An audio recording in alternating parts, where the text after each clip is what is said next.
Welcome friends, गुरुजी Uttarakhandi channel में आपका स्वागत है। आज हम आपको नॉन कोऑर्डिनेट्स यानी अक्षय रुकियों के बारे में बताएंगे। इससे पहले मैं आपको ये बताना चाहूँगा, हमारी जो ऐप है वेदश्री ऐप, आप उसको डाउनलोड करें और आप जिस भी कोर्स के लिए अप्लाई कर रहे हैं वो सारे कोर्सेज वहाँ पे अवेलेबल हैं। आप कोई भी अफोर्डेबल रेट्स पे कोर्स परचेज़ कर सकते हैं। तो आइए शुरू करते हैं नॉन कोऑर्डिनेट्स। जैसे कि हमने पिछली वीडियो में बताया था, हमने क्या करे थे, एनिमल किंगडम की कुछ कॉमन टर्मिनोलॉजीज़ पढ़ी थी और मैंने आपको साफ साफ बोला था कि वो टर्मिनोलॉजी याद करने के बाद ही आप ये वीडियो देखिएगा, क्योंकि अगर आप ये वीडियो नहीं देखेंगे, अगर आप देखेंगे और अगर आपने पिछली वीडियो नहीं देखी होगी तो आपके लिए बहुत दिक्कत हो जाएगी। क्योंकि मैंने आपको पहले ही बोला है कि मैं कम्प्लीटली इंग्लिश में रखूँगा, क्योंकि हिंदी के वर्ड्स में सारे कल कवर कर चुका हूँ। अब मैं हर वर्ड को फिर से हिंदी में लिखूँगा, आपका भी टाइम वेस्ट, मेरा भी टाइम वेस्ट। तो बिना कोई देरी करते हुए हम शुरू करते हैं नॉन कोऑर्डिनेट्स के बारे में। इसमें हम पहले संघ के बारे में पढ़ रहे हैं, जो आपका संघ है पोरिफेरा। इसके कुछ फीचर्स हैं आपके मल्टी सेलुलर यानी ये बहुकोशिकीय है, सेलुलर लेवल है, मरीन और फ्रेश वाटर भी होते हैं ये। इनकी सिमेट्री कैसी होती है, एसिमेट्रिकल भी होते हैं और रेडियल सिमेट्रिकल भी होते हैं।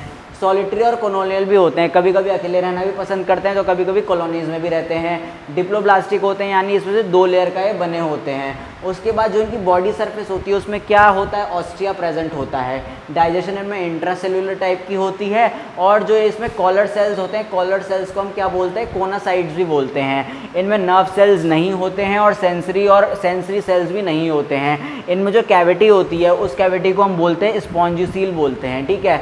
उसके बाद एंडोस्केलेटन किस चीज़ का बना होता है, स्पॉन्जिन फाइबर्स का बना होता है। ये एसेक्सुअल रिप्रोडक्शन करते हैं, सेक्सुअल रिप्रोडक्शन नहीं करते हैं। एसेक्सुअल रिप्रोडक्शन कैसे करते हैं, या तो बर्ड्स की मदद से करते हैं या गेम्यूल्स की मदद से करते हैं। उसके बाद में ग्रेट पावर ऑफ रीजनरेशन भी होता है कि अगर आप इनको काट दो तो फिर से ये अपने उस डैमेज पार्ट से जनरेट हो जाते हैं, उसको बोलते हैं ग्रेट पावर ऑफ रीजनरेशन। इसके एग्जाम्पल है आपके स्पॉन्जीज। आई होप आप ये आपको लगेगा कि सर ने बिल्कुल पढ़ा दिया है, हवा में नहीं पढ़ा है। पिछली वीडियो देखिए, हर एक वर्ड का मतलब मैंने बता रखा है। मरीन फ्रेश वाटर क्या होता है, सॉलिटरी कॉलोनियल क्या होता है, डाइजेशन क्या होता है, सेंसरी तांत्रिक प्रक्रिया क्या होती है, एंडोस्केलेटन को क्या बोलते हैं, एक्सोस्केलेटन को क्या बोलते हैं, वो सब मैंने बताया। तो इस वीडियो में हम सिर्फ फीचर्स पढ़ेंगे, क्योंकि आपको सिर्फ फीचर याद रखने हैं। फीचर का अगर आपको मतलब जानना है तो पिछली वीडियो में जाइए और मैंने जैसे बोला था कि उसी तरीके से याद करिए, तो आपको ये बहुत आसान लगेगा। उसके बाद हम अपने दूसरे संघ में आते हैं, जो होते हैं निडेरिया। आपके एक्वेटिक होते हैं, पानी में रहने वाले होते हैं, सॉलिटरी होते हैं और कॉलोनियल भी होते हैं। ये रेडियल सिमेट्री भी शो करते हैं, कभी कभी बाय रेडियल सिमेट्री भी शो करते हैं। उसके बाद इनमें किस टाइप का बॉडी प्लान होता है, ब्लाइंड सैक बॉडी प्लान होता है। ये आपको तब समझ में आएगा जब आपने पिछली वाली वीडियो देखी होगी। ये डिप्लोब्लास्टिक होते हैं, इसमें इनका माउथ किससे सराउंड होता है, टेंटेकल से भरा होता है। उसके बाद इसमें कुछ विशेष अंग होते हैं जिसे हम बोलते हैं नीमेटोसाइट्स। नीमेटोसाइट्स आपके किस काम के आते हैं, या तो वो आपका दुश्मन से प्रोटेक्शन के काम आते हैं, आप उस नीमेटोसाइट से वो लोग अपना खाना भी कैप्चर कर सकते हैं। Excretory, respiratory, circulatory system absent होता है। एक्लोमेट्स होते हैं। नर्वस सिस्टम किस फॉर्म में प्रेजेंट होता है, डिफ्यूज नर्व सेल्स में प्रेजेंट होता है। उसके बाद इसमें इसकी सेंस ऑर्गन का नाम क्या है, स्टैटोसिस्ट। फर्टिलाइजेशन कैसा होता है, इंटरनल और एक्सटर्नल। उसके बाद जो इसका स्केलेटन होता है वो किसका बना होता है, कैल्शियम का बना होता है। इसके एग्जाम्पल है आपके हाइड्रा और जेलीफिश। जेलीफिश आपका कॉमन नेम है, इसका साइंटिफिक नेम है ऑरिलिया। उसके बाद हम बात करेंगे प्लेटीहेल्मिन्स की। प्लेटीहेल्मिन्स क्या होते हैं, परजीवी होते हैं और फ्री लिविंग होते हैं, इंडिपेंडेंट भी होते हैं, कुछ आपके परजीवी भी होते हैं। उसके बाद उत्तक लेवल दिखता है इसमें। ट्रिप्लोब्लास्टिक होते हैं, बायलेटरल सिमेट्री होती है। बॉडी सैक इसकी कैसी होती है, अनसेगमेंटेड होती है, यानी अनसेगमेंटेड मतलब सेगमेंटेड नहीं होती है, डिवाइडेड नहीं होती है। मगर इसकी एक स्पीशीज है सिस्टोडा, जिसमें बॉडी क्या होती है, सेगमेंटेड होती है, तो ये एक एक्सेप्शन है। उसके बाद ये एक्लोमेट्स होते हैं और जो क्या बोलते हैं, जो कैविटी होती है इनकी, ठीक है, जो खोखलापन होता है, खोखलापन किससे भरा होता है, पेरेन्काइमा से भरा होता है। इसमें हुक्स, स्पाइन्स और सकर्स कॉमन ऑर्गन्स होते हैं। इसका एपिडर्मिस कैसा होता है, सेल्यूलर होता है। डाइजेस्टिव सिस्टम इनकम्प्लीट होता है। फर्टिलाइजेशन इंटरनल वे में होता है। एक्सक्रीटरी ऑर्गन इसमें कौन सा है, प्रोटोनेफ्रीडिया। कल हमने पढ़ा है प्रोटोनेफ्रीडिया, तो ये याद रखिए कि प्लेटीहेल्मिन्स में एक्सक्रीटरी ऑर्गन कौन सा होता है, प्रोटोनेफ्रीडिया होता है। उसके बाद नर्वस सिस्टम में क्या होता है आपका, एक ब्रेन होता है और 2 नर्व कॉर्ड्स होती हैं। एग्जाम्पल है इसके टेपवर्म और लिवर फ्लूक। टेपवर्म का scientific name Taenia and liver fluke का साइंटिफिक नेम फेसियोला। उसके बाद आते हैं हम नेमाटोडा। नेमाटोडा आपके बहुत मुलायम बॉडी वाले होते हैं, सिलेंड्रिकल दिखने वाले होते हैं, बायलेटरल सिमेट्री होती है, ट्रिप्लोब्लास्टिक ट्रिप्लोब्लास्टिक होते हैं, ऑर्गन सिस्टम लेवल दिखाते हैं, अपेंडेजेस इसमें एब्सेंट होती हैं, सीलिया इसमें नहीं होती हैं। सीलिया क्या होती है, टेल लाइक स्ट्रक्चर्स होती हैं।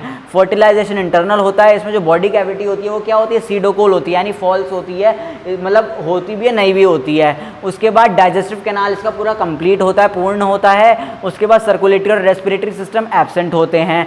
प्लेटीहेल्मिन्स की तरह इनमें भी एक्सक्रीटरी ऑर्गन कौन सा होता है, प्रोटोनेफ्रीडिया होता है। नर्वस सिस्टम में एक नर्व कॉर्ड्स होती हैं और रिंग्स होती हैं। एग्जाम्पल आपके नेमाटोडा के हैं, इंटेस्टाइनल राउंडवर्म जिसे हम एस्केरिस बोलते हैं, पिनवर्म जिसे हम एंट्रोलियस बोलते हैं, हुकवर्म जिसे हम एनक्लाइस्टोमा बोलते हैं, और फिलेरियल वर्म जिसे हम व्यूचेरिया बोलते हैं। व्यूचेरिया की बहुत सारी स्पीशीज होती हैं, जैसे व्यूचेरिया बैनक्रॉफ्टी, ये सब आपकी डिजीज़ फैलाने में ये डिजीज़ फैलाती हैं। तो ये हमने पढ़े हैं, अभी 4 संघ पढ़े हैं, phylum Porifera, Cnidaria, Platyhelminthes and Nematoda.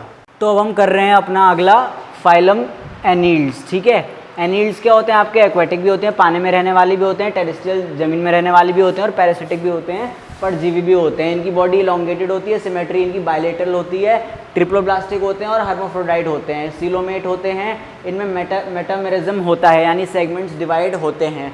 उसके बाद ऑर्गन सिस्टम ग्रेड होता है इनमें, और कौन सा बॉडी प्लान होता है, tube with tube body plan होता है। एपिडर्मिस किससे कवर होता है, क्यूटिकल से कवर होता है, और मगर चिटिन का नहीं बना होता। लोकोमोशन किससे होता है, इनके सेटे से होता है। इसमें डाइजेशन क्या है आपका, कंप्लीट है, और किस टाइप का डाइजेशन है, एक्स्ट्रा सेल्यूलर। रेस्पिरेशन या तो दिमाग से होता है या मॉइस्ट स्किन से होता है। इसमें सेंस ऑर्गन्स कौन कौन से हैं, tactile organ, photo receptors are sense organs. इनमें रीजनरेशन कॉमन होता है। एग्जाम्पल आपके सैंडवर्म और फेराटीना, जिसके साइंटिफिक नेम है निरीज और फेराटीना। उसके बाद मॉलस्क में आते हैं। मॉलस्क आपके टेरेस्ट्रियल और एक्वेटिक दोनों होते हैं, यानी ज़मीन और पानी में रहने वाले होते हैं। ट्रिप्लोब्लास्टिक होते हैं, मतलब आपके क्या होते हैं, 3 लेयर के बने होते हैं, और टिश्यू सिस्टम होता है उनमें। सीलोमेट्स होते हैं, बायलेटरल सिमेट्री होती है, बॉडी इनकी डिविजिबल होती है, हेड, मेंटल और फुट अलग अलग में। इनका डाइजेस्टिव सिस्टम इनकम्प्लीट होता है। रेस्पिरेशन इनमें या तो फेफड़ों की वजह से होता है या गिल्स के थ्रू होता है। उसके बाद एक्सक्रीशन इनका कैसे होता है, किडनी से होता है। नर्वस सिस्टम क्या होता है इनका, नर्वस सिस्टम में इनकी नर्व्स और एक पेयर ऑफ गैंग्लिया आ जाता है। इसके बाद इनमें सेंस ऑर्गन्स क्या होते हैं, आइज़, स्टेटोसिस्ट और रिसेप्टर इनके सेंस ऑर्गन होते हैं। फर्टिलाइजेशन इनमें इंटरनल भी हो सकता है और एक्सटर्नल भी हो सकता है। ये यूनिसेलुलर भी हो सकते हैं और बायसेक्सुअल भी हो सकते हैं, यूनिसेक्सुअल भी हो सकते हैं और बायसेक्सुअल भी हो सकते हैं। एग्जाम्पल है इनका कटल फिश, इसको कटल ही बोलते हैं इंग्लिश हिंदी में भी, और डेविल फिश, इसको डेविल फिश ही बोलते हैं। ठीक है, कटल फिश का साइंटिफिक नेम है सीपिया। उसके बाद आर्थ्रोपोडा की बात करते हैं। आर्थ्रोपोडा आपके क्या होते हैं, फ्री लिविंग होते हैं, यानी इंडिपेंडेंट होते हैं, और परजीवी भी होते हैं। इनमें ऑर्गन सिस्टम लेवल होता है, ट्रिप्लोब्लास्टिक होते हैं, बायलेटरल होते हैं, और इनकी बॉडी भी मेटामेरिज्म करती है, यानी मेटामेरिकली सेगमेंटेड होती है। उसके बाद अपेंडेजेस इसमें जॉइंटेड होते हैं। रेस्पिरेशन या तो गिल से होता है, या बुकलंग से होता है, या बॉडी सरफेस से होता है। सर्कुलेटरी सिस्टम कैसा होता है, ओपन होता है। डाइजेस्टिव सिस्टम पूरा कंप्लीट होता है। फर्टिलाइजेशन इंटरनल होता है। एक्सक्रीटरी ऑर्गन कौन से होते हैं, इसमें ग्रीन ग्लैंड्स होते हैं। इनमें जो नर्वस सिस्टम होता है उसमें क्या होता है, एक डॉर्सल ब्रेन के साथ एक नर्व रिंग अटैच्ड होती है। इसके एग्जाम्पल हैं आपके प्रॉन, जिसको हम पेलेमॉन भी बोलते हैं, क्रैब जिसे हम केकड़ा बोलते हैं और इसका साइंटिफिक नेम है कैर्सिनियस, सिल्क मॉथ जिसे हम रेशम कीट बोलते हैं, उसका साइंटिफिक नेम है बॉम्बिक्स। ठीक है, उसके बाद आते हैं एकाइनोडर्मिटा, हमारे लास्ट संघ है नॉन कॉर्डेट्स की। एकाइनोडर्मिटा क्या होते हैं आपके, मरीन और फ्री लिविंग होते हैं, रेडियल सिमेट्री होती है, ट्रिप्लोब्लास्टिक होते हैं, ऑर्गन सिस्टम लेवल दिखाते हैं। इनकी बॉडी में मेटामेरिज्म नहीं होता, अनसेगमेंटेड बॉडी होती है। इनमें हेड नहीं होता, एक्सटर्नल फर्टिलाइजेशन होता है। इनका लोकोमोशन के 2 ऑर्गन होते हैं, या तो पोडिया या ट्यूब फीट। उसके बाद इनका डाइजेस्टिव कैनाल क्या होता है, पूरा कंप्लीट होता है। रेस्पिरेशन किससे होता है, ब्रांकिया से होता है। जो एंडोस्केलेटन होता है वो किसका बना होता है, कैल्शियम का बना होता है। एक्सक्रीटरी सिस्टम एब्सेंट होता है। जो नर्वस सिस्टम होता है वो प्रेजेंट होता है, मगर बिना ब्रेन के प्रेजेंट होता है। उसके बाद एग्जाम्पल आ जाते हैं आपके स्टारफिश, जिसका साइंटिफिक नेम है एस्टीरियस, और फेदर स्टार जिसका साइंटिफिक नेम है एंटीडॉन। तो ये हमने पढ़े हैं नॉन कॉर्डेट्स। अब इन्हें नॉन कॉर्डेट्स क्यों कहते हैं, क्योंकि इनमें वर्टिब्रल कॉलम नहीं होता जो आपके कॉर्डेट्स में होता है। अब अगर आपने ये सब पढ़ लिया तो आपने एक चीज़ देखी होगी कि 30% कंटेंट सब में सेम है, हर कोई ट्रिप्लोब्लास्टिक है ही है। हर कोई बायलेटरल या रेडियल सिमेट्री है या हर किसी में उत्तक लेवल का ऑर्गेनाइजेशन है या कोशिका लेवल का ऑर्गेनाइजेशन है, हर उसमें है। तो ये आप काम कर सकते हैं, या तो आप इसी टेबल को लेके चलिए या आप एक अलग से कॉलम बनाइए जिसमें आपने सारे संघों को अरेंज किया है और उनके नीचे वो कौन सी और संघ के साथ और कौन सी प्रॉपर्टी वो कॉमन शेयर करते हैं, बांटते हैं, आप वो लिख सकते हैं। तो ये आपके नॉन कोऑर्डिनेट्स के बारे में हो गया। फिर से रिवाइज कर देता हूँ, बता देता हूँ कि इनको क्या बोलते हैं।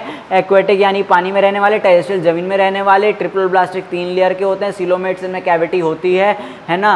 उसके बाद मेटामेरिज्म यानी इनकी बॉडी डिवाइडेड होती है, एपिडर्मिस क्यूटिकल से कवर होता है मगर चिटिन का बना होता है, चिटिन का नहीं बना होता। इसमें लोकोमोशन ऑर्गन क्या होती है, सेटे होती है। ऐसे ही इनमें भी बहुत सारी चीज़ें कॉमन है, जैसे ट्रिपल ब्लास्टिक हो गया एंड बायलेटरल सिमेट्री हो गई, ये सब कॉमन है। बस मॉलस्क में बॉडी का डिवीजन हो जाता है हेड, मेंटल और फुट में, ठीक है। अब किसी में ऐसा होता है, इसमें nervous system consist of paired ganglia and nerves, इसमें ऐसा होता है। मगर आपके एकाइनोडर्मिटा में नर्वस सिस्टम तो होता है मगर बिना दिमाग का होता है। आपको रेस्पिरेटरी ऑर्गन्स याद रखने की जरूरत है। आर्थ्रोपोडा में रेस्पिरेशन कैसे होता है, गिल्स और बुक लंग से होता है या बॉडी सरफेस से भी होता है। सर्कुलेटरी सिस्टम ओपन होता है। तो ये सारी कैरेक्टरिस्टिक्स हैं, अगर आप बार बार इनको पढ़ेंगे तभी आपको ये बार बार याद होंगी और इनके एग्जाम्पल और साइंटिफिक नेम याद रखने बहुत ज़रूरी हैं। आई होप आपको आज का ये वीडियो जो हमने नॉन कोऑर्डिनेट्स पे बनाया है आपको ये पसंद आया होगा। फिर से एक बार बोल रहा हूँ कि ये वीडियो देखने से पहले प्लीज़ हमारी पिछली वीडियो देखिएगा जिसमें मैंने एक एक टर्म का आपको हिंदी वर्जन भी कर रखा है। क्योंकि अब आप खुद ही सोचिए कि अगर मैं एक्वेटिक में लिख दूँ पानी में रहने वाले, अब मैं यहाँ पे भी पानी में रहने वाले लिखूँ, यहाँ पे भी मैं परजीवी लिखूँ, यहाँ पे पानी में रहने वाले लिखूँ, तो ये बहुत लंबा हो जाएगा, खिंच जाएगा और आप भी बोर हो जाओगे। इसलिए इससे अच्छा ये है कि आप वो चीज़ याद कर लो, ताकि आपसे कोई पूछे कि एक्वेटिक का मतलब क्या होता है तो आपको पन्ना पलट के या पिछली वीडियो में देखने की ज़रूरत नहीं है, आपने वो चीज़ याद कर ली है। तो यही मेरा मकसद है नॉन कोऑर्डिनेट्स। ये करने से पहले फिर से कह रहा हूँ, पुरानी वीडियो देखिएगा, टर्मिनोलॉजी अच्छे से पढ़िएगा, उसके बाद अगर आप ये सारा कंटेंट पढ़ेंगे तो आपको बहुत आसानी से आपको समझ में आ जाएगा। Thank you for watching us. For more online courses, download Vedasri Learning app.